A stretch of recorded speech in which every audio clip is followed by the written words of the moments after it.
want to start. I got to tell you, I found, when you find like a piece of clothing or like that fits you just right, and you're like, I got to stick with this. I'm going to ride this pony to the end. So I'm a huge fan of Nike's Zoom Pegasus. It's the brand I like. The box is wide. So what my point is, I got these great pink ones. Look at the color of those. Isn't that those awesome? Are cool. Yeah. Yeah. So these were like, so I wear these, walking, running, and like I'd get all these like really nice compliments. I was like, oh, this is fun. That bright pink. I really like it. They fit great.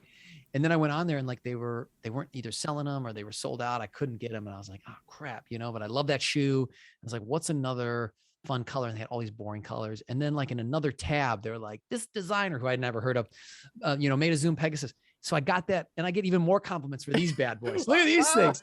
These are even wilder, right? So I didn't think that pink could get wilder, and then these got even wilder. And now I get anyway. So those are cool. Those are great colors. Well, aren't those wild?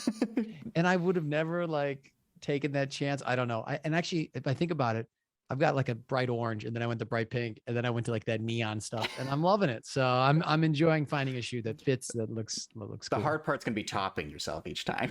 I don't know where it's gonna go past that. I don't know what's happening. Like, a see-through shoe. Maybe we should invent that. No, we really shouldn't. No, we shouldn't. Gross. What about you, Corbin? Actually, mine's kind of in the same fashion sphere as well. I have a wedding to go to in a couple weeks, and I just got a made-to-suit, a suit that I have to go get hemmed, and it actually is ready, and I'm really, really, really excited to go pick it up, because that feeling of having something that fits you just to a T, I don't know, it's such a this isn't anybody else's. I had this shirt once that had my initials stitched in. I felt so cool, even though nobody knows. It's like yes, it's just such a fun thing. It's the brand is Bonobos, Bonobos. Oh yeah. They're affordable, but it's like you just have to get it hemmed somewhere, and it looks good, feels good. Actually, Matthew from class, he said for his friend's wedding, he has his name stitched underneath his lapel. It just says Addison, which is awesome. I love that. It's such a good move. Yes, I remember, it's funny because we were just talking to Laurie Records, the commercial casting director. After I got my first check from a commercial I did, SAG commercial, I went to Hugo Boss, Corbin, and bought my first suit and got it tailored and stuff like that. Probably paid way more than I should have, but I was so excited to have that suit, and carry it home. Good. And it was awesome. Yeah, I wore the crap out of that suit. It was so good. I'm glad you're getting a good one. That's nice to have. I love it. Yeah, feels good. Hello, everybody. Welcome to the Moving Spotlight podcast. I'm your host, John Ruby, and this is my main man, the world traveler, Corbin Coyle. Hey, everyone. He just got back from New York. That counts as the world, I guess. Yeah, I think so. Definitely does. Today, we're excited to have the amazing Laurie Records here, casting director extraordinaire. Hey, Laurie, how you doing? Hello. Hey, all is well. Hi, guys. Hi, welcome to the show. We are so excited to have you. Laurie's someone I've known for a long time. Not too long. We're not that old, but long enough that I know she's an amazing person. And I'm so excited just to kind of start chatting and hear about your journey, Laurie, because there's some details I don't know, and I'm curious to chat about. So let's kind of go back. And Laurie, how did you first get into kind of entertainment and casting, things like that? I'll try to keep it short, but it's a funny story. Yeah. I am from Seattle and was a stage actor in Seattle and very happy with that. Yeah. And I was dating a lovely man at the time who wanted to be in film and television. So it was like, he was moving here. So it's like, I guess that means I'm moving here. So, but I had no desire to be in film and television. So I'm just working at Starbucks like any good, Seattle person does. Yeah. And the owner at the time of Casting Networks, LA Casting, was a customer of mine. So he must have asked me, I don't even know how many times, to come and work for him. Yeah. And I was like, no. No. I'm like, I don't know anything about computers. I don't, no, whatever. So he harassed me enough Yeah. that I then went to work for Casting Networks. And I think I was employee number 8. So this was a Wow. long time ago. Yes. So this was when the big migration from hard copy headshots and resumes were then being put online. So I scanned a whole lot of actors' headshots. Yes. But I worked there for 3 years and sort of did every job. But the big one was to work with commercial casting directors. Okay. So that's how I learned sort of that. And I then went to work as an associate for a commercial casting director, where I learned the other part of all of this madness. Sure. And started my own business. I think it was late 2009. I think that's how that happened. So it really sort of fell out of the sky into my hands, and I said no a couple times before I said yes, but I'm glad I finally came around, I guess. That's really interesting, Laurie, because when I started teaching acting, the person had asked me like once, and I was like, no, it just wasn't like, didn't feel right. And then I'm so glad I did. So it's one of those things where like, yeah, it kind of falls a little bit, but then you're like, oh, this does make sense. I just maybe wasn't seeing it, from whatever. So that's William, you're so good at it. So that's right. That's right in your wheelhouse. 2009. Wow, that is oh gosh, Laurie, that's exciting. That's so cool. I feel like I met you shortly thereafter, so I do think we go back I a think little so too. ways. I think Yeah. so too. Yeah. Well, that's awesome. And so now you're casting mostly commercials, but other stuff. And so tell us a little bit just about that process, and how you kind of pitch for jobs, or how it kind of works on your end. Oh man, just like everything, it's relationships, and it's who you Mhm. know. So, Mhm. I mean, all the time I empathize, and I feel like I understand what actors are going through, because I'm going through the same thing. The process is like, Mhm. it's the same thing. So Yeah. you build your relationships with people who started as PAs, and then become associate producers, and then they're producers, and you meet directors along the way and whatnot. So it really is cultivating those relationships, and then being just really darn good at your job. Mhm. But one of my favorite gigs and one of my favorite stories is I do some work with the Muppets, which is just fun. I mean, I have no words other than it's just really fun. But when I started working for them ages ago, and it was from a producer that I knew from commercials, who then Mhm. moved over to the Muppets. Mm. And a gal, truly a gal that was a PA. Like if I walked into the production company, Mhm. she was like, "Hey, Lori, would you like some coffee? Here, Yeah. have a seat." And Yeah. I was like, "Okay, sure." She's now like my main contact and the main producer over there, Oh and wow. it's the coolest thing. Um, the lesson for all of us is Yeah. be good to everybody, because you never know where they're going to be. But that is how I get jobs, just like that's how actors get jobs, Yeah. is you cultivate those relationships, and then you show up, and you are great every single time, Yeah. and that's how we all keep working. Actually, kind of have a couple questions in that same realm. When it comes to casting and being in the room, what's the hardest part about dealing with a bunch of actors in one day, and what's the hardest part about dealing with clients? Because I feel like those are two different muscles that you have to deal with at all times. Oh yeah. Oh yeah. Like I'm at the top of the pyramid of power in theory, of the actors and agents, and Yeah. then there's me, and I'm like, ooh, I got Mhm. all the power, haha. And then I'm at the bottom of the pyramid of power with my clients, That's right? funny. So Yeah. so I really do. I understand all those feelings. Um, Actors, the, I love actors, and I'm an old stage actor, and there was nothing better than being on stage, and you know being in a musical with 20 of your new best friends. Like Mhm. that's the coolest. But see, now I'm gonna complain. But the difficult part, certainly about being in the room, or whatever, with actors. Is when they are flaky, Mm. and that's really just That's the part that makes me go, I want to kill you guys. And other than that, I think you're great. Really, if you're not flaky and you We're show artists, up and Laurie. We're artists. We don't have a time schedule. I know, and it makes me want to punch you in the nose. Um, so but man, but there's nothing I love more than, here's the flip side of the actor who is there sitting in that lobby in the most amazing wardrobe. They've got their lines memorized. They're ready to go. They're 10 minutes early, and they're beaming, and they're glad to be there. And there just really is nothing. I'm just like, I love you so much. You have no idea how much I appreciate you and love you. So there's the good and the bad on that one. And then, clients, clients are tricky. I think the tricky part about clients is that everybody doesn't always have a full understanding of the process, certainly of the casting process. Yeah. And why would they? They pay me to take care of that.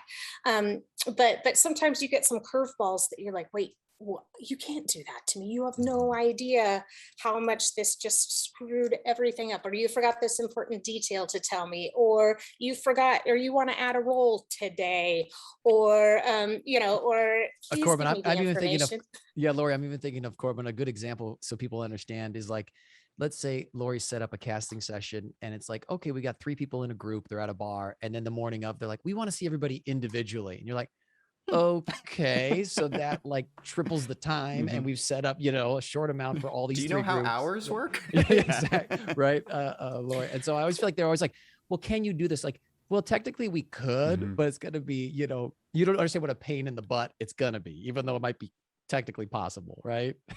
That ask. Oh yeah, and of course, anybody who's asking that question, the answer is yes, you can do that. I mean, it's like nobody's really asking you; they're telling you. Yes, yes. And so when actors are like, "How is it possible that I have been sitting in this lobby for 50 minutes, 50 minutes?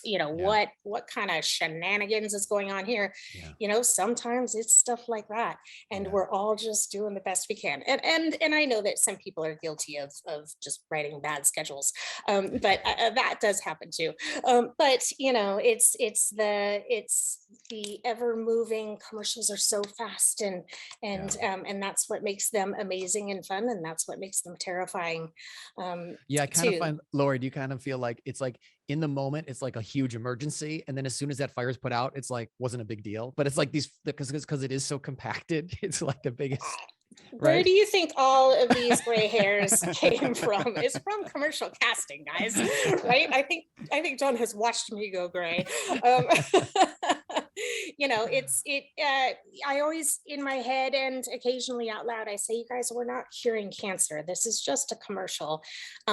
However, it is a very important project to a whole lot of people. And so then things do become a crisis that you're like, this should not be a crisis, but it is, because there's a lot of money at stake. It's a big deal. So you also don't want to poo-poo the job. It's a big deal, and there's a lot of money that's being thrown around. So well, and that's one thing, Laurie, I mean, for myself, when I first started session directing, so I'd be in the room either for first calls, or I'd be in a callback like with someone like Laurie, a casting director, and I found for myself, when I really committed to the job I was working on in that time frame. And so what I mean is like, yes, there's these emergencies, these fires you have to put out, but when you're like, okay, let's deal with that, because it, like you said, it's people's livelihoods and things like that, their job. Then I found that the response is great. We're all dealing with this on a professional level, and then we can move on to the next thing. But we're kind of in the trenches together. You know what I mean? So we're all dealing with it, and then we can kind of move on. But I think sometimes for actors, I feel like, yes, you want to be loose and have fun, but when you come in as, like you're kind of saying, Laurie, on time as a professional, then great. We see that you're treating it like that. And that's a wonderful place to meet. Even though we want you to be loose and have a good time, but like treating it as a professional versus more of an amateur, I think for me, that's really when I saw, for session directing and acting and things like that, kind of things shifted. Does that make sense? I just want you to give a pep talk to like all of my actors, before I have them self-tape or whatever. Yes. If Corbin wasn't doing this under this virtual table, like, John, that's good. Back to Laurie. Great. Corbin, any more questions about kind of in the room? Because I think that's a really interesting. I was saying to Corbin kind of before we started, Laurie, it's like sometimes for actors, I think the room's a bit mysterious, and I think it kind of gets demystified the more time you spend in there, right? And I'm kind of thinking of like, an example of that is just this idea that even if people are in a grumpy mood in the room, they still want you to be amazing. You know what I mean, Laurie? It's like, don't let it affect you. It's like they might be grumpy about something else, but they want you to be awesome. Oh, yes. You know? Oh, yes.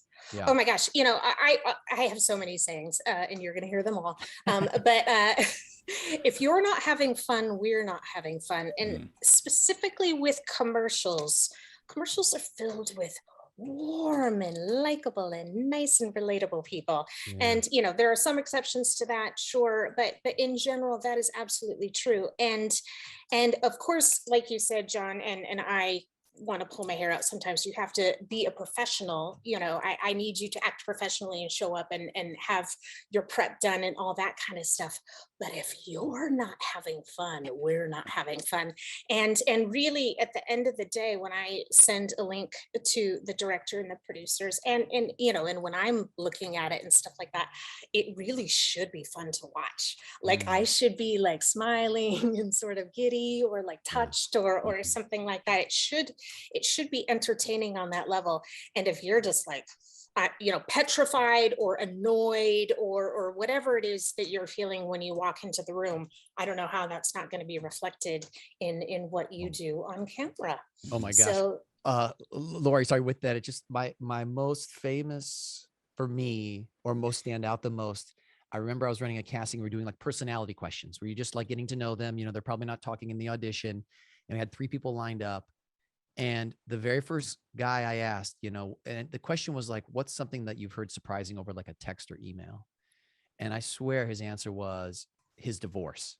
That's what he said. And he wasn't joking. Now, if it's a joke and you laugh about it, he literally said that. Now, I don't know if it was true or not, but all the energy from the room, Laurie and Corbett, just like got sucked out. Yeah. And then I had to go to the next person. It was like, you couldn't even, it was like, and the guy kind of looked a little bit depressed and stuff, but it was that energy, Laurie, where just like, it was like the whole group was just pummeled, you know what I mean? And that was probably 4 years ago. I'll never, because it was just, it was like, that may be true, but like, leave that outside the room, right? Like, we don't want to.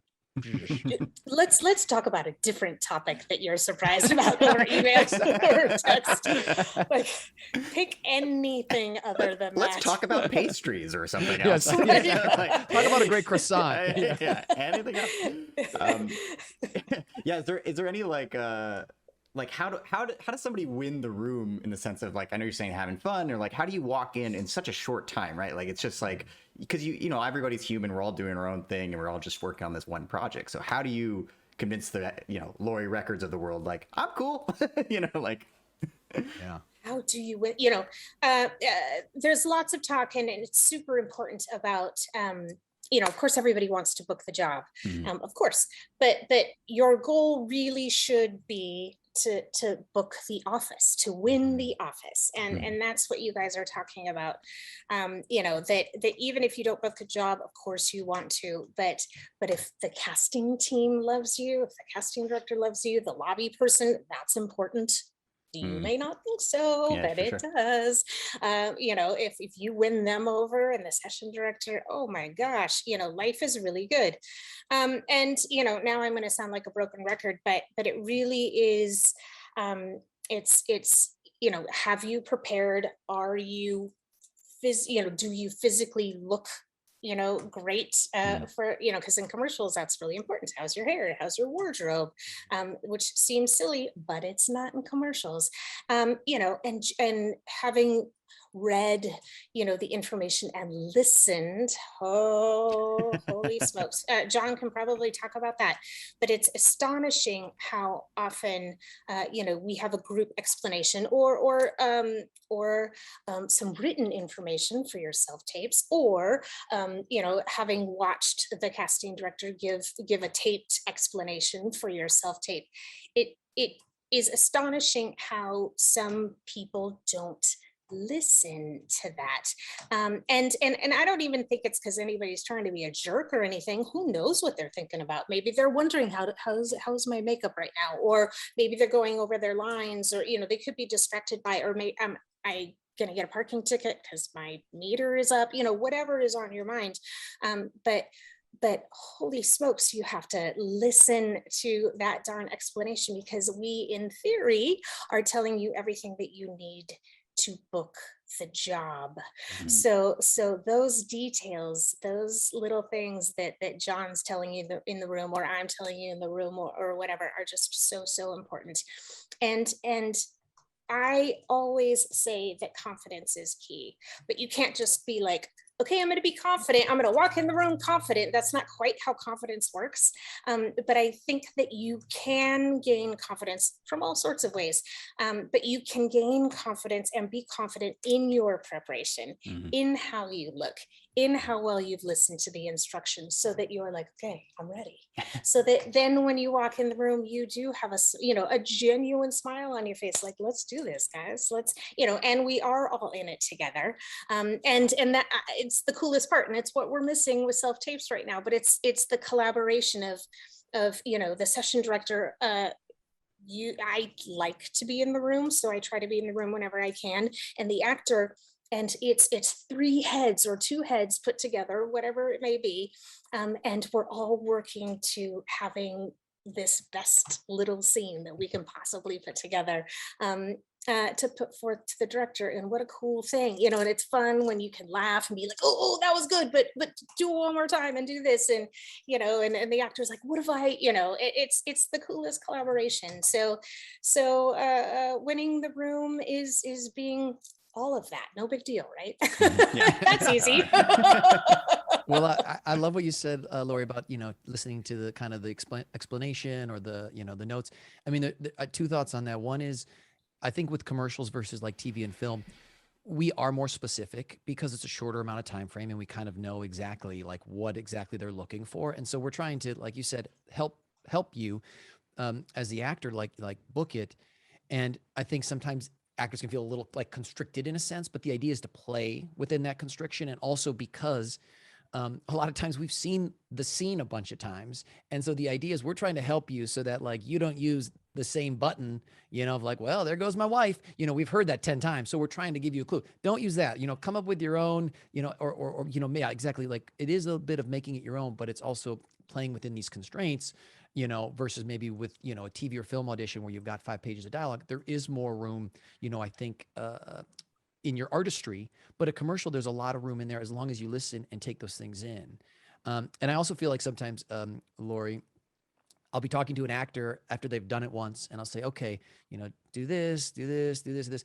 And I can tell when their cup gets full and their eyes glass over, and I'm like, okay, they took 2 notes. The 3rd and 4th probably are not going to happen, like, because their eyes just glass over. And so I try to kind of, because I might have 5 notes, but it's like, all right, and I think part of the actor's skill, hopefully, with that confidence and with getting comfortable, is being able to absorb it and be like, oh, okay, take a beat here, improv here, listen here. Great. And that's challenging. That's not always easy. But that's a skill, you know what I mean? And that's what you see. And so like maybe your first time you were kind of off, but then the second time, if you, correct it and crush it, well, I like that, Corbin, write that down, correct it and crush it. Then you're in a really great place, Oh my gosh, yeah, and it is a skill. There's no doubt about that. Being able to take direction, and certainly a couple different points of direction all at the same time, getting that list and being like, okay, yep, okay, I got it. It is a skill, and frankly, I don't think that you are born with that skill. I think that comes from practice, and as much as possible, I would say, you don't want your practice to be in the room. So that is why you are in class as an actor and whatnot. I'm big on actors taking classes. I think that it's a great thing, and it just, it makes that process easier. It builds your confidence. It takes away that learning curve, so that you are not gaining these skills each time you have a commercial audition, but you're gaining gaining those skills outside the class, so that then you're like, okay, I know what's happening here. This is cool. I can do this. Yeah, I mean, I think you got to get those reps, Laurie, like you're talking about. You got to get those reps, and you don't always want the test to be exactly like where you could be burning a relationship or whatever. So you want it to be in a class, or, if you've been doing it for a long time, maybe you've got those reps, but it's really hard to replicate, that if you're not in a class, if you're not auditioning a bunch, if you're not on set, I think those reps Don't really we help. Yeah. all get rusty too? I mean, Yeah. I get rusty if I just went a month or whatever without, casting, suddenly I'm like, hey, how do I do this? What's happening? No, It happens to yeah. all of us. No, for Christmas break, every actor I know is like, okay, I'm going to try to do a monologue a day or read this book. And no one does. And then everyone comes back in like beginning of January. They're like, I'm so rusty. Like I just had my first audition. So you're 100% right, Laurie. Everybody, like, no matter how long they've been doing it, you take a couple weeks off and you're like, yeah. So I totally agree. Yeah. I was seeing online with all this casting stuff that you said something, 2 rules followed in your classes. There's no crying in casting, and do not panic. Who did you make cry, Laurie? Who did you cry? If you think it's not myself, I think it's I'm so glad. Oh my gosh. No, it's commercial casting is so oddly stressful, and I think and you have to thrive on that, and I think that I have that sickness where I sort of do thrive on that sort of stress. So it has to, a casting director has to be able to go with that. But holy Moses, sometimes sometimes it's just all a little bit too much. So I am like, no crying in casting, both for the casting team and for the actors. Lord have mercy. We all have a bad audition every once in a while, and sometimes an actor will just sort of break in front of you, and you're like, no, I love you. You're good. Don't. It's okay. It's okay. No crying in casting, and panicking just doesn't help anybody. So as a casting director, you just cannot. You just have to be like, we're gonna get this done. We're gonna figure it out. This is an impossible situation. It's okay. Something crazy terrible has happened, and we have to make it work. So those are I live by those rules in my office, but I would also say that for the most part we try to have the best time we possibly can. Life's too short not to have a good time. So, and if we want the actors to be having a good time when they walk in the room and stuff like that, certainly it's helpful if we're not sitting there grumpy and panicking or near tears or angry or whatever the case may be. So I also think it's important for a casting office to have a good vibe, for a lack of better word, because it makes everybody comfortable. And the more comfortable the actor is, the better they're going to be. So it's a big old team effort. No panicking, don't panic. The script just changed. Don't panic. It is what it is. We're going to do the best we can. Yeah. That's not good news for anybody, but it happens. Don't panic. Don't. Well, I think Laurie also, I mean, I love what you're saying, and you do have that energy, and some people can kind of get burned out, and you can be kind of negative or a downer, and it can be a lot. And I think it's also interesting if you think about for the actor, that could be their one audition that day. So they're excited. They're driving an hour or two up from Orange County or something, or maybe some people come in from they're coming from other places, when it's in person. But then for the session director or casting director, we're seeing like 200 actors. And so I do know also the energy of like being in that from the work side and the stress side.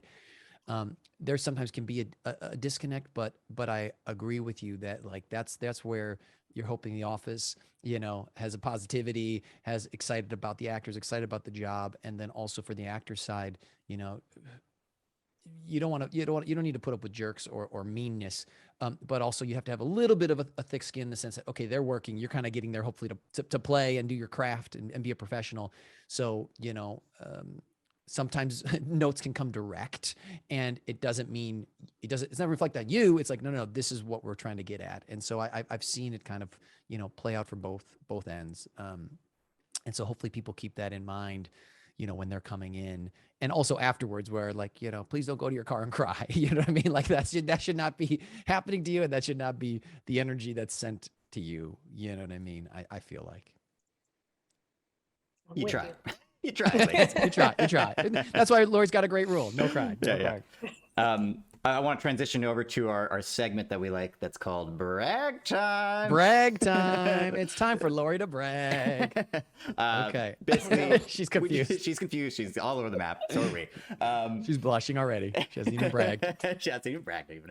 So oftentimes we are told to kind of suppress our wins and kind of like not really brag about the things that are great in your life or something that you've done that's awesome. So I just want to give you the floor to be able to be Laurie's the best for whatever reason. Can be casting related, could be not casting related, could be whatever is what's on a your win? mind. What's a win you've had? What's a big it could win? be life, could be casting. Is there something that you want to brag about?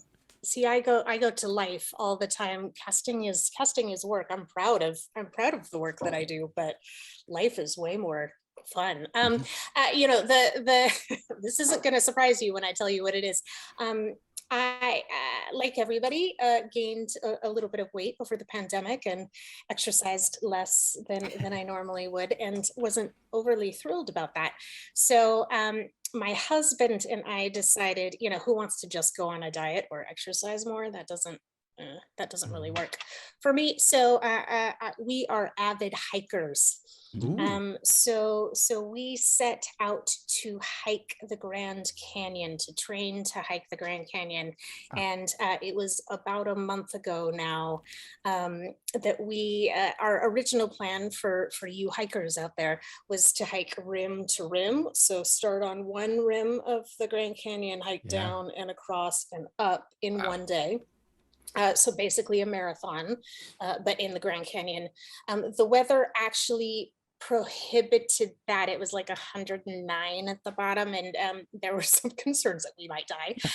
So we had to beat the heat. We had to adjust, so we ended up hiking rim to river to rim. So we stayed on the same side of the Grand Canyon, cut out about maybe 5 miles. But we did, I don't know, 20 or so miles down, touched the Colorado River, and hiked back up in a day. So we were, I was just superwoman about a month ago. So that's amazing. So I'll brag about that. That is so cool. Congratulations, Laurie. That is awesome. That is a great, that's a great brag. I love that.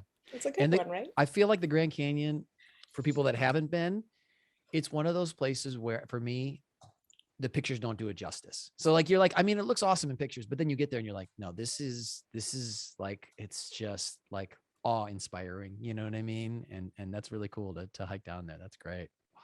But it's so beautiful. So beautiful. It's even more crazy and impressive when you're in the canyon than when you're looking over the side. I recommend it for anyone who wants to do a crazy challenge. And the Colorado River, that's an impressive river too. That's a wide, well, awesome. Well, great. That's so cool that you did that and trained for it. You guys got to do it together, which is also really, that's a good way. Having a partner can always help, for sure. For sure. So, okay. This is actually good. Laurie, I have a question with that, which is, what kind of advice do you give actors or yourself as far as like with grit or sticking to something? How do you kind of like, find ways, to kind of recharge or kind of stay in something, when it's going through ups and downs, would you say? Everybody has got a different take on this. But I personally am really a don't quit person. I land firmly in that camp of just keep going, you guys, just keep going. I don't think it's easy to be an actor. I know it's not. And I know there are ups and downs, and you are right to want to quit and feel like quitting. I 1,000,000% get it. But every single time I would be like, don't quit, rest perhaps, but don't quit. So that might be one thing. Learn to rest, not to quit. Man,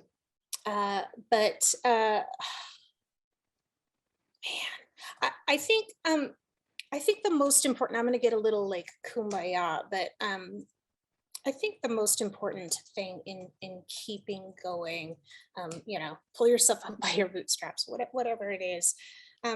I think it's your mind frame, and I think it's really important to to pay attention to that inner voice in your head, your own self-talk.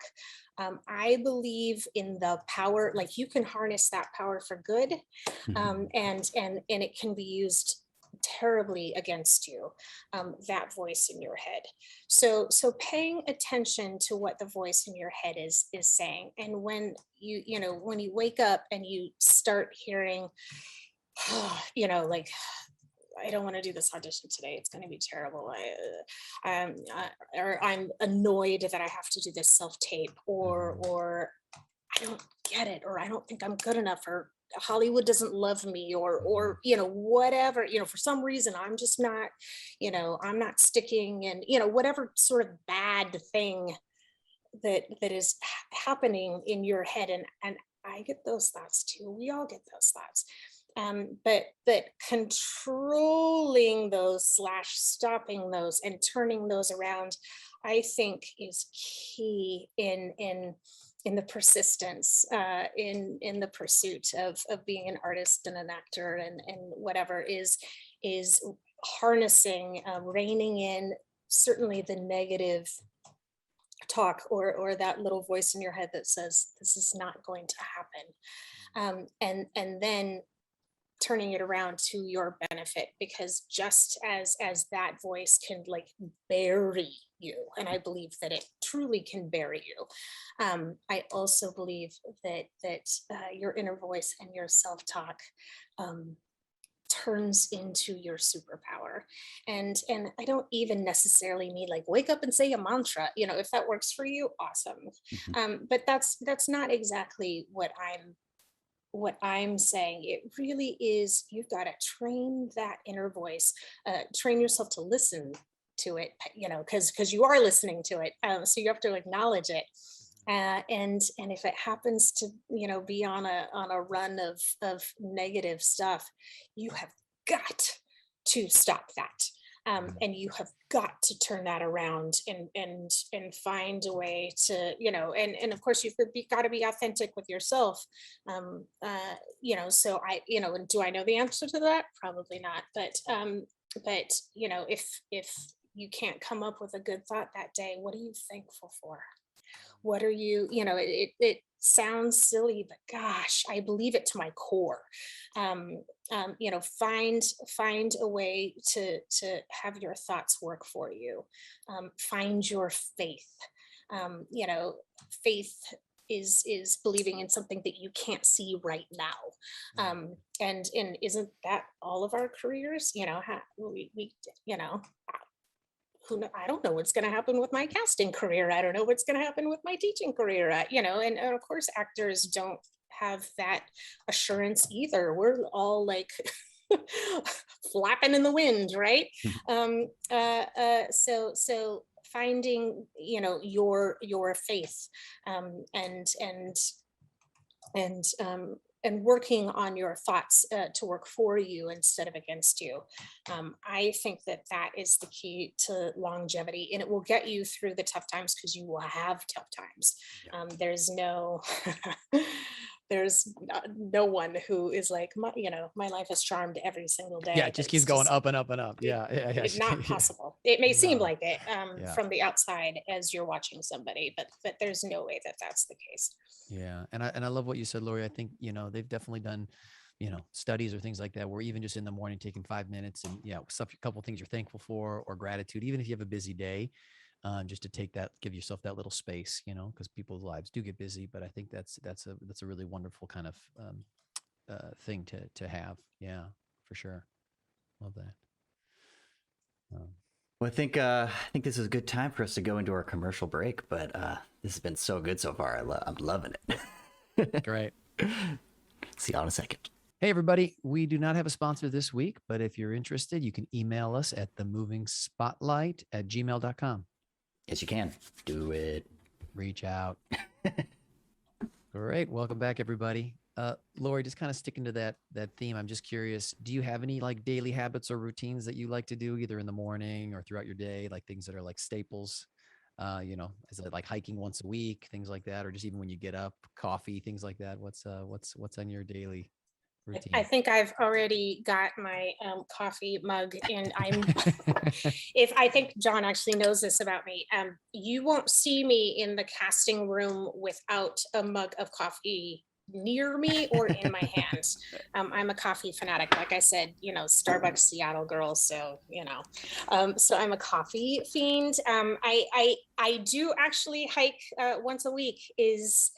And these days, since we had just trained for the Grand Canyon, the hikes are 12, 13 miles. So Nice. we don't mess around right now because the Grand Canyon was 20. So exercise is a big deal. I go to the gym, I'm the try to eat well kind of person, feed Yeah. yourself well. I'm a food fanatic. I love good food, and I would say, I'm one of those people who pray every day. I think that that's a good way to start there is something really great about starting your day off right.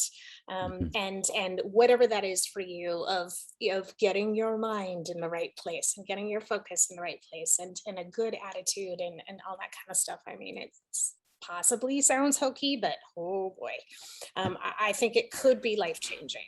So so whatever that is for you, I highly recommend it. And but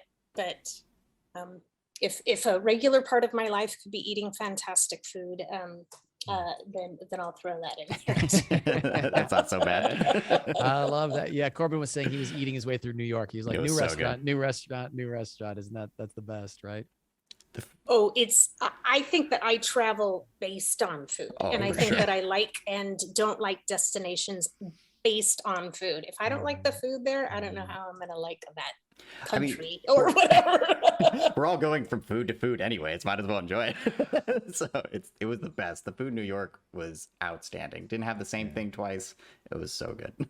Yeah. Oh, I'm jealous. It's funny when I was younger and I traveled with my parents and my sister, and yeah, food was never a big thing in our family. And I started to kind of get into food. And then so I was like, can we institute a rule that like one meal on our trips would be like kind of like a nice, like a reviewed place or something like that? And they were like, what? And now they're kind of on board with it. But it was like when I was younger, it was like they were always like, I don't know about this. You know what I mean? We'll just do what's fast so we can get back to vacation or whatever. I was like, no, let's like, so now my sister's probably more into it than I am, but it is funny when you find those things.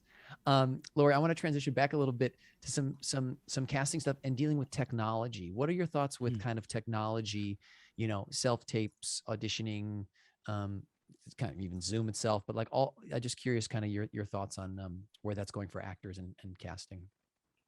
I feel like this is a contentious subject right now because I know that so much of commercials are self tapes.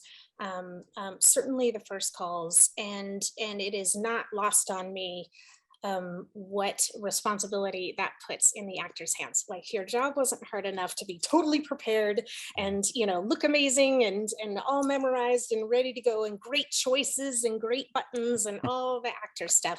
And now you have to be the lighting technician and the sound technician and the camera guy and all that kind of stuff. It is not lost on me, the added responsibility that is. And what I would have to say about that is thank you.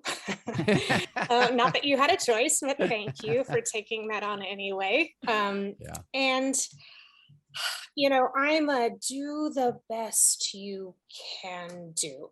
I think that a lot of actors are feeling pressure and some of that even may be my fault. I'm always like, the goal is to have it look like it looks like you're in the room, and not realizing, did I just put an enormous amount of pressure on you to have professional level all this stuff? No, that's actually not what I meant. So like, we want to be able to see your face and to have some nice light on it, and a neutral background that isn't distracting. I will read your bookshelf and stop watching you if you've got books behind you. So Yeah. so I think that we have had a learning curve, and it's understandable of how we set our expectations for the self tapes, and I can see where actors have felt how they could feel quite a pressure to take on sort of what could seem like an enormous task.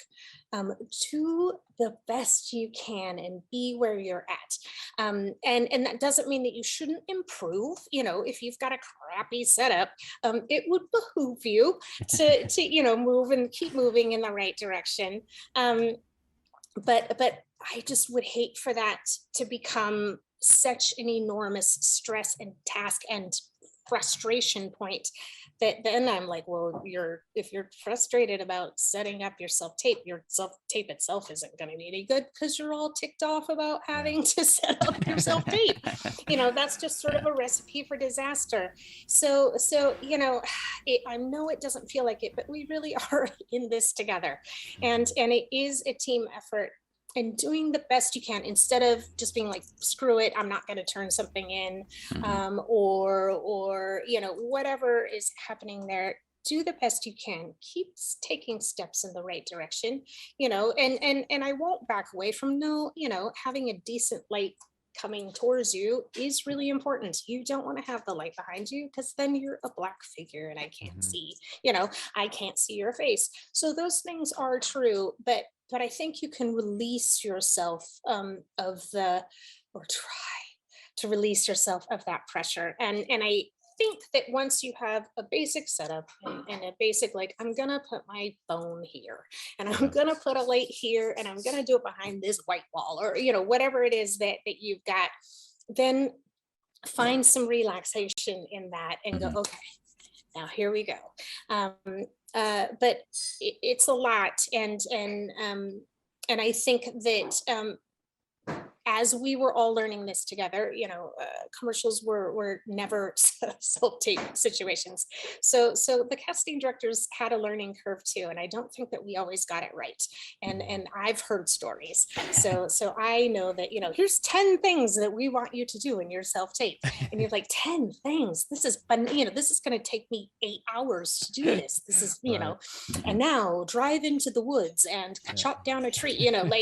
No, I'm not going to chop down a tree. That's crazy. So, I believe things have gotten better, or I hope they have gotten better. I know that there has been a lot of conversations with SAG, and I'm on a commercial committee with SAG, and so I've been hearing some of that. And if you find yourself in a situation where you're being asked for something that seems crazy, take a deep breath. Let's give hopefully the person the benefit of the doubt of they just don't know what's realistic and what's not, and I'm gonna do the best I can, because gosh darn it, somebody's gonna get this role. It's not like they're just not going to cast the role. They're going to. So do the best you can with what you have in this moment, and that can include, life is crazy sometimes. You're like, I have 30 minutes really to shoot this self-tape, and then I got to go pick up my kid, or life is life. So always do the best you can with what you have right now. Get it done and get it in, because you still want to participate in the process. You don't want to take yourself out of that, or else you have no chance of the win. And then, gosh, we ask so much of you, and try to have the best attitude possible about it, because it will behoove you to be in a good space of like, I'm ticked off about this and this and this, but I'm going to give them the benefit of the doubt because it's going to serve you best.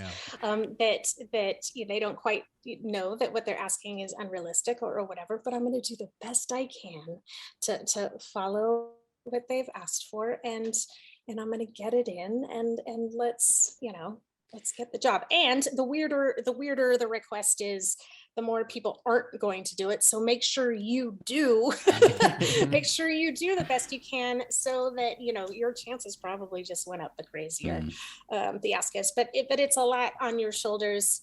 I'm always a concentrate on the good. It's also a strange ask. I've had to learn how to give actors direction via video or written instructions, which is a whole beast in and of itself. Well, I'm even thinking of Laurie with that. It's the thought of like, I think when you go into a room, usually you get, let's say, 1 or 2 takes at something. And sometimes when you're at home, hopefully people's self-tape has evolved where they could do 99 takes because there's a lot of, perfectionist actors, and we were used to doing it over. And so like you do 99 takes, and I mean, you can, but maybe it gets marginally better. But the idea is, I think, also to like give yourself the pressure that like you don't have to send in the perfect take. And I find that a lot of times where, that can be kind of also a bit of a stumbling block for actors. So hopefully part of, I think, for a lot of people's self-tape evolution is, it is a lot. It is a lot to set all up and find a reader and all those things, but also to kind of take a little pressure off yourself. So you're like, oh, I have to hit all, 32 of these beats exactly right on one take, and kind of letting that go, because if you come in the room, you get 1 or 2 takes, and I think finding that balance can also help relieve some stress so that you don't feel like, it's got to be the perfect take to send. And John, the truth is, in the room, and I just know this from teaching a class that involves self-tape, your best take isn't always the perfect take. Perfect take does not equal best take. Yeah. I would, any day, I would take people stumble over their words and they sort of hiccup over things, and they, or they didn't say this quite right, or, and they're not word perfect, which in commercials, not a big deal at all. But, I would way rather see a great button, or, like, oh, you varied your tactic over here, or that was a nice, oh, you took that beat and that was so compelling or funny, or whatever. And I could care less if you stumbled over a word, or whatever. I would send, when I have the choice of, we just watched, I would say the perfect commercial scenario in the room is we will do 3 takes and then we're going to send 2, and so, but I'm sure that you can agree with me, John, that the 2 takes that you send are not necessarily perfect takes. So we're used to it. Like, who cares? It doesn't bug me, I'm sure, nearly as much as it bugs you, if that makes sense. And I think, Laurie, I like to say, I'd rather see the life versus the lines if it's a choice, you know what I mean? So that if that life of that character or that relationship, that's what we're looking for. And so, I mean, obviously you want both the life and the lines, but if it's kind of head to head, I think you're definitely right that, the lines are not as important as the life of that, commercial, that character, that scene coming alive. That's what we respond to, for sure. I'm stealing that from you, John. Taking it from. Let me write it down. Okay, continue, John. You got it. No, go ahead. I was just curious, like, still in that same world, like, is there anything that you is there things that you're looking for specifically ever, or is it more just kind of what you're talking about? It's like the button, the energy, the kind of, or how do people know, if you're like, they got to wink at this point or whatever, like what are those specifics, and how do you kind of tee them up for those moments? I think that it depends on the job. Of course. So in that case, it's where listening comes in. Listen to that direction, or read, if you're reading it for a self-tape, read it 5 times. Like just make sure, underline the key things. If it's important that you like and look straight to camera and wink, I'm gonna say that. Like, there are some things that are really important to the director, and they'll be like, whatever happens, make sure that they get this moment in there. And then you will hear me say, or you'll hear John say, so no matter what you do, you cannot miss this beat because the director is bananas for it. So hopefully we will clue you into those really important things. But in general, just having good commercial smarts, and where do you get those? Sure, taking a class, but also watching commercials. I think that if you want to be in commercials and book commercials, you need to watch commercials, because then you sort of get a better sensibility of what's a good commercially viable choice here, versus what's not a viable commercial choice. And commercials and theatrical, they're different. So what may be valid in a theatrical audition also may not be as valid in a commercial audition. But and my last thing, especially if you're doing self-tapes, but be ready to do this in the room too, is no one wants to see 3 takes that are exactly the same. Yeah. Otherwise I'd send 1. So Yeah. if I'm asking you to send 2 takes, and some casting directors are better at explaining this, or sometimes we don't have time to explain it. Sometimes, it's just like, show me something different on the second take. It may be as bad a direction as that. But whether they say it or not, nobody wants 2 identical takes. That doesn't show me a whole lot. I just would have watched 1 take. So then the cool commercial buttons, or again, the varying the tactic, or the where can you find different life within the script. Usually there's room for play. Improv is still so cool in commercials. So I don't know when we don't want to see that. So then you get savvy in making some different choices and sending to. It's a lot though. Yeah. But you should also walk into the room too. Yeah. No. Well, I was my thinking, my favorite session director, which of course is John Ruby. No, I mean, yes, no. John's fabulous. Always says, never, never, never give me the same button twice. And I'm like, that's a tall standard. And then I'm like, I have to, when I'm looking at the script the night before, I'm coming up with 10 different buttons. So you can certainly come up with 3, but you should be prepared you should have those things in your back pocket ready to go. And then be flexible and listen to your direction and take it from there. Yeah. So there's a couple of things, Laurie, that you brought up. Number one, Corbin, I don't know if you know this, but for every job, casting directors hire like a session director. So I get put on hold a lot. And sometimes someone like a Laurie will be like, John, will you be my number 1 guy or gal for sessions? And I always say no, because then I'm number 2 or 3. So when they get me, they're excited, versus if I'm their number 1 and I say no, they're like, well, you should be available. So I'm the 2 or 3 person for a lot of people, which is a wonderful position to be. So I can say no. And then when they get me, they're excited. So I think I just wanted to preface Laurie having her favorite by justifying it. He's dead to us, don't worry. John has a lot on his plate. That's true. That's true. John's got a lot going on. So that's one thing. The other thing is, I think a great website I was thinking of is ispot.tv.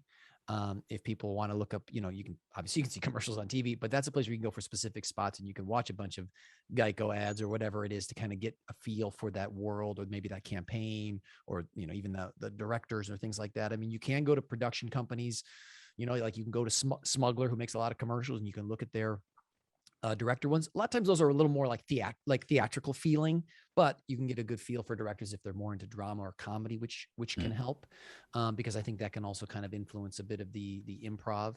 And I think, Laurie, what you said, one of the reasons I think that the improv or changing it up is so important is sometimes maybe you're not shooting that much dialogue, or that much, you're shooting 1 page, let's say, in a full day, and people get bored. We've seen that 100,000 times. And so the variety is great, you can nail it. And then what else can we maybe find outside of that? And I think that's a really cool thing, that that's where they want the actor's contribution or creativity, or confidence of if we shoot this same line, 50 times over and over again, we're going to shoot ourselves in the face. So we want some variety where we get the line and then we get some other stuff around it, and we might find some gold. You know what I mean? Oh, that's amazing. That's awesome. So I think that's where what Laurie's saying is such a great thing of improv being a big part of it, and giving some variety, and not using the same button twice, for sure. Laurie, I want to ask you about your, do you have a commercial workshop class coming up? Do you have one scheduled right now? I do.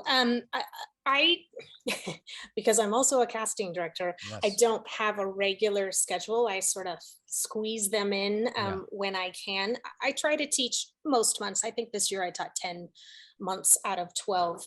Cool. Sometimes it gets a little hairy, but you can always find on my website, laurierecordscasting.com. There's a commercial classes tab, and it will tell you, so I teach 1-day classes. They're not ongoing, they stand alone. I currently have 3 different classes that teach 3 different commercial sort of topics, 3 different types of commercial auditions. And teaching, John, I know that you enjoy it too. I have a great time because it's all the fun. It's all the best stuff about casting with none of the pressure. It's it's nobody's like, oh, whoops, forgot to tell you, or can you also do, or nobody blows up your plan. It's just it's just all the fun and watching actors succeed and having the light bulb go off and be just like, I had no idea, is just like, oh, this is the best thing that just happened to you. That failure in this class is great because you're not going to do it in the room. And it's like, what a gift. So I'm a big fan. So you said, what's the website again, Laurie? Just so people. It's LaurieRecordsCasting.com. Okay. I tend to teach on Saturday mornings or Tuesday nights. Okay. That's a good general.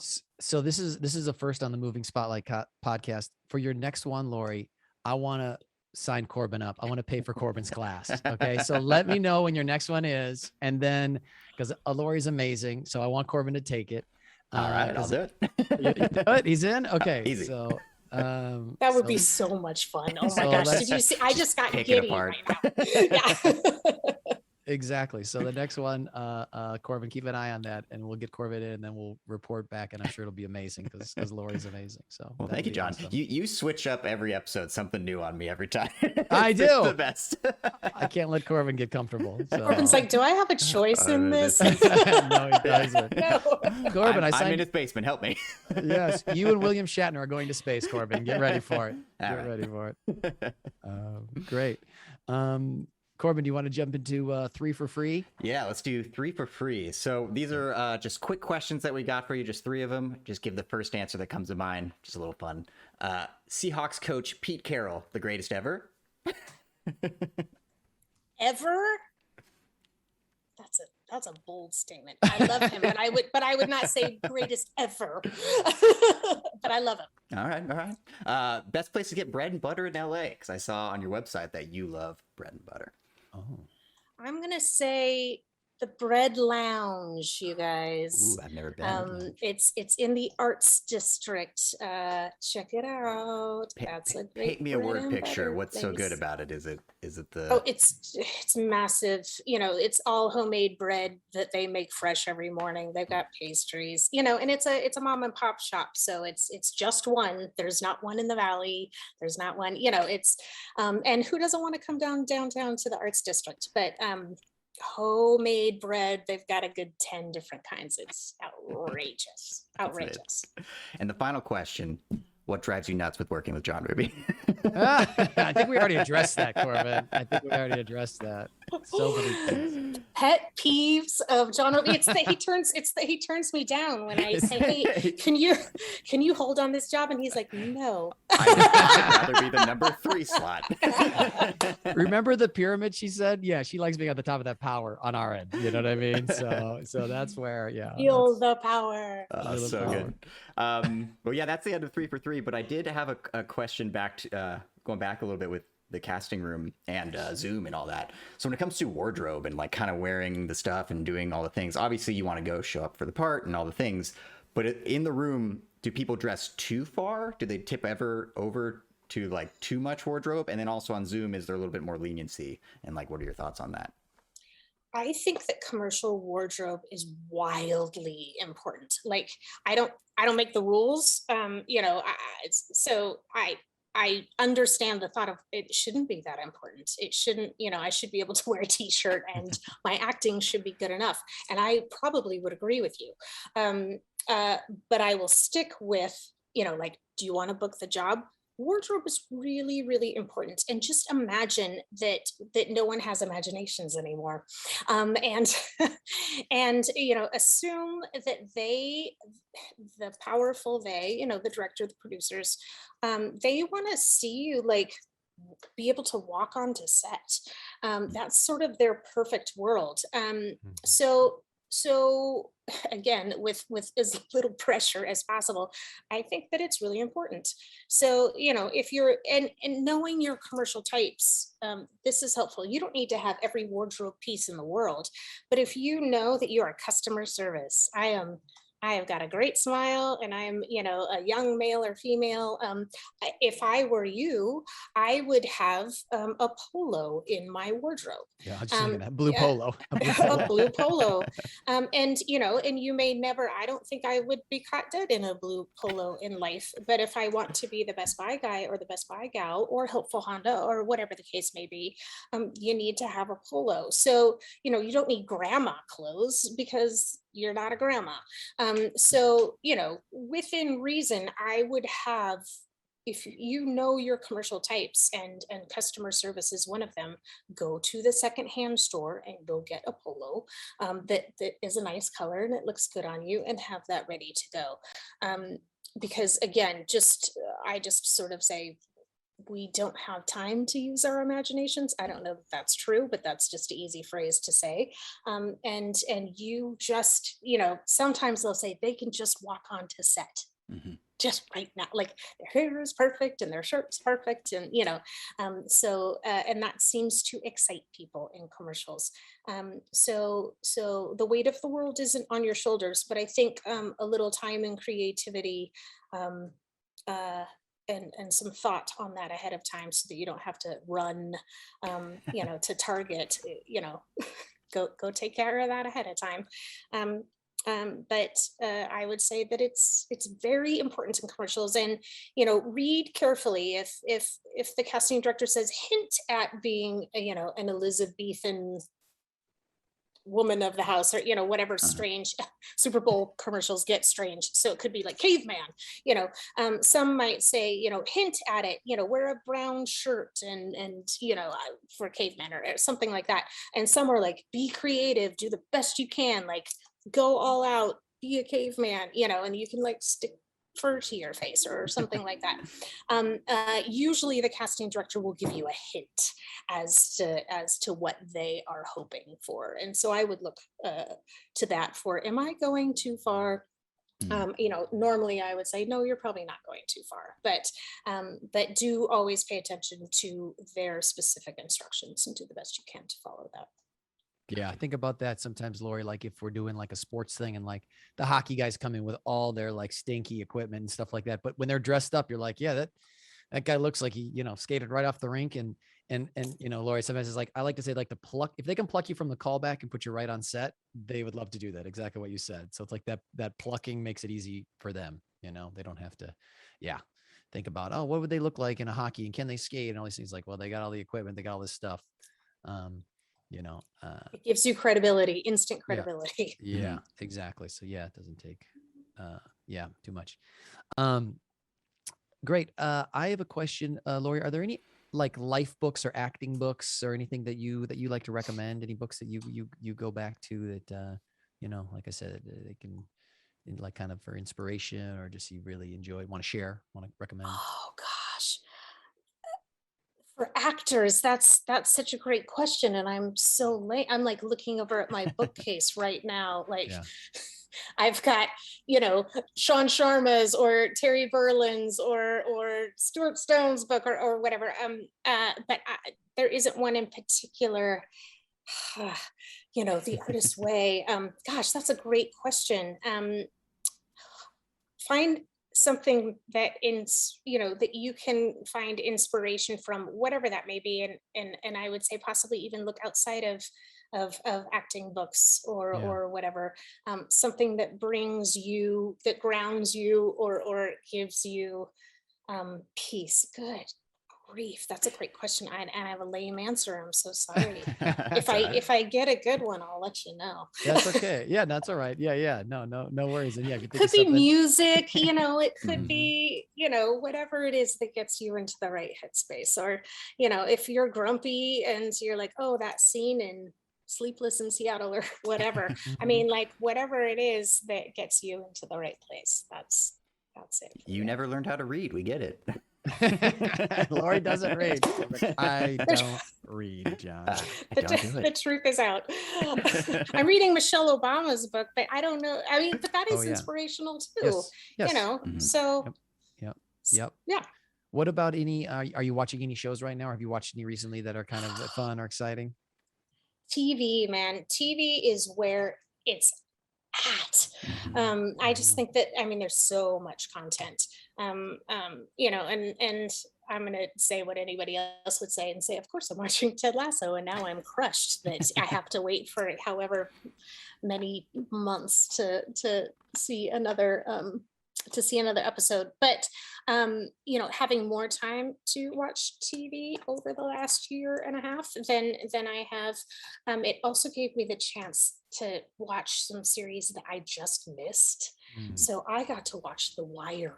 And I got to watch, So you know, good. Downton Abbey, or, you know, stuff that I had just passed me by. And so Yeah. I feel like I just saw so many so many amazing TV shows, but they were series from the past. But I'm like, that was as good as everybody says it was. You know, Breaking Bad. I watched Breaking Bad.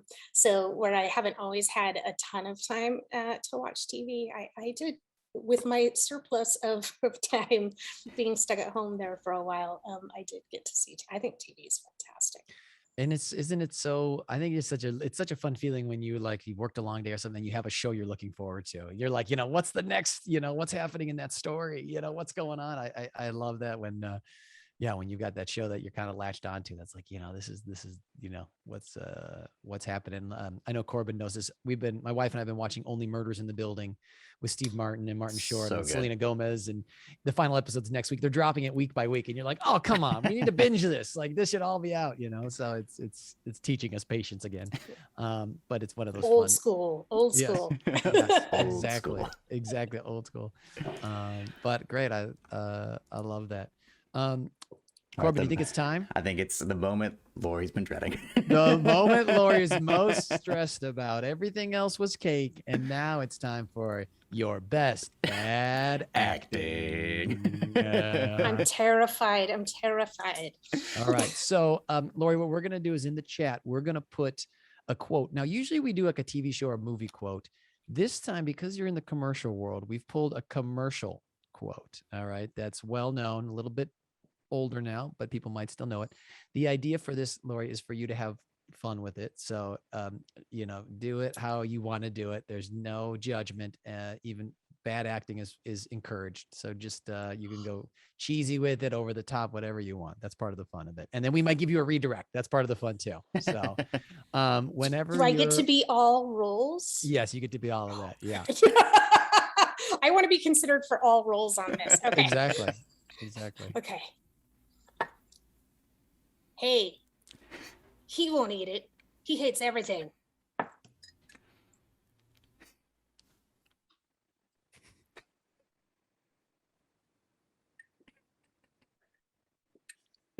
He likes it. Hey, Mikey. Oh my gosh. Corbin, did you see the prop? That's you used? horrifying. That's amazing. That's amazing. Amazing. We didn't talk about props, but I love No, props. I love See, it. way Props better was than so this, good. right? It so worked. The spoon worked. It all worked. I knew exactly what you were doing. It's the bowl of cereal. Corbin, do you have a redirect off the top of your head? I do, and it's a very weird one. But you mentioned the Muppets earlier. I want to hear Kermit. Oh my gosh. Wow. This is great. I'm loving this. Oh my gosh. I can't. I'm like no crying and casting, and I'm crying. Yeah. I'm that weak This is that good crying. immediately I start to cry. All right, your best. Okay, Laurie, your best Kermit impression with those lines. This is gonna be good. Yeah. He won't eat it. He hates everything.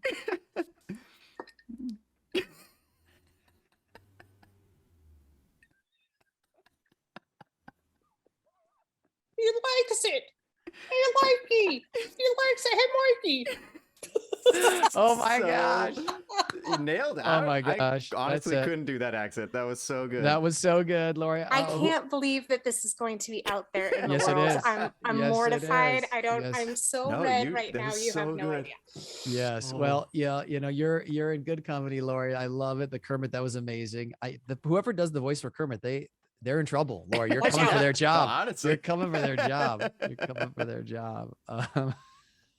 Well, awesome. Well, Laurie, what a great way to end it. We want to thank you so much for being on the Moving Podcast with us. You brought so much just joy and value and positivity.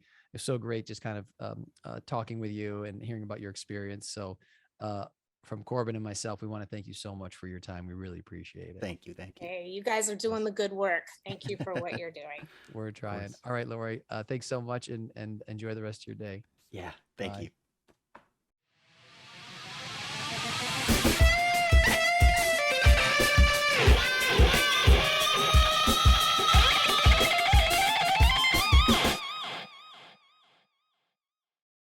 Thank you for listening to the Moving Spotlight podcast. Please rate and review us on your podcast app of choice. And you can find us on YouTube. So please like and subscribe there if you haven't already. Thanks, everyone. Don't be afraid to share it. We don't bite. Soft.